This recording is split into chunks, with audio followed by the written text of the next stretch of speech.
Welcome back to Bake with Chef Adrian. This is a Millionaire shortbread or caramel square, depending on where you're from. And this is a bit of a twist with a little bit of the miso in the caramel. So we're going to get straight into this, and we're going to start with the shortbread part firstly. So this is about adding in our plain flour to a bowl. We have a little pinch of salt in here, so this is just a little bit of sea salt in. We have our caster sugar, so this goes straight in just for that little bit of sweetness. And then we have our butter then as well. So we're gonna go add straight in with the butter. And then what I tend to do is I get my hands in here, and you're gonna rub the butter into the flour and the sugar as well. So by kind of bringing this together like a nice biscuit dough at this stage. So you'll notice then, the more you use the heat of your hands in here, the more the dough comes together like a nice kind of biscuity base. Key is to kind of rub it in between your fingers so you get that lovely kind of short crumbly. And then once that dough forms nicely, now you can just press it into your tin. So we're using our brownie tin for this. So it's just a square tin lined with parchment paper. What I recommend is actually using the parchment paper to go up around the edges here, so that it's easy for you to lift out at the end. And all I do is I get the biscuit base and I kind of crumble it in firstly. And then it's just about pressing it evenly into the base of this tin. So you want it to kind of fill everywhere, all along the square base of this, a nice flat evenness if you can. And that's your biscuit base. Once you've that pressed into your square tin, this goes into the oven 180 degrees, and we're gonna bake it for 20 minutes. So while the shortbread is baking in the oven, we're gonna make the miso caramel, which is the next layer on top. So we start this firstly, this is just some condensed milk, so it's a full tin of this into a saucepan.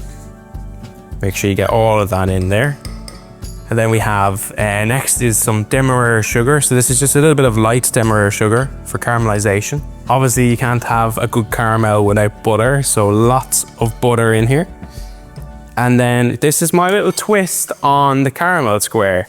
So we're gonna get ourselves a teaspoon, and this is just some white miso paste. And we're gonna add a good heaped teaspoon of this into the caramel. And it's just in the background, it's that lovely salty umami flavor. When you taste this, it's so good. So that goes in. And then you put this onto your hob. So onto medium heat. And you're gonna keep stirring and stirring, stirring until you get lovely caramelized caramel.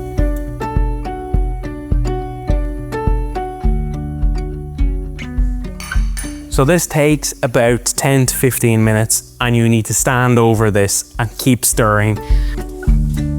Cool. So now that that's ready, let's keep an eye on our caramel.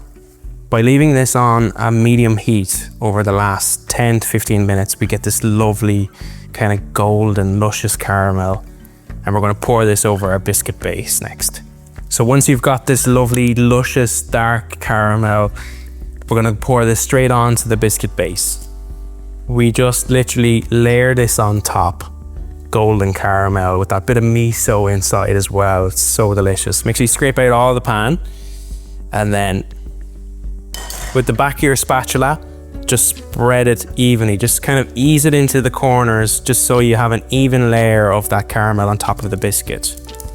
To get a perfectly even layer, what I do is I tend to tap the tray, which gives you perfect, like, even surface.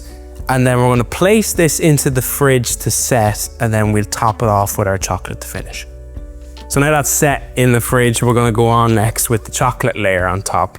So we just have milk chocolate, which is just melted down nicely. So we're just gonna pour this on top of the caramel, and then we just spread this with the back of your spatula over top. This is just optional, but I love the pattern that it leaves on top. So we have a piping bag and some melted white chocolate on top of this. You don't need a lot of this, just a small amount. So again, this goes in. So we're just going to squeeze all the chocolate down to the end of this, and then get your scissors, and then we're gonna cut just a tiny little nozzle on top of this part here. So it's the tiniest little amount of chocolate you want to come out. And then what I do then is I pipe lines of this across the top And they don't have to be absolutely perfect. So it's almost like you're just creating a crisscross effect there. And then get yourself a skewer or chopstick or something. And then in between each crisscross, you run the skewer across the middle. So it gives you this lovely ripple effect. So once you get to that point done, then you do the same in the opposite direction again.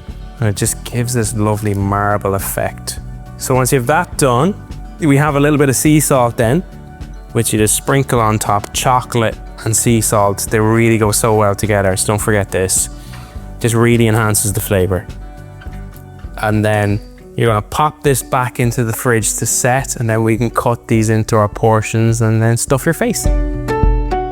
So we've got this out of the fridge and we're just gonna pop it out of the tray. That's what the parchment paper is for.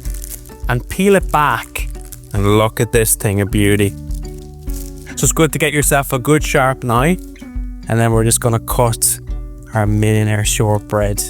So we're gonna cut then again the opposite direction.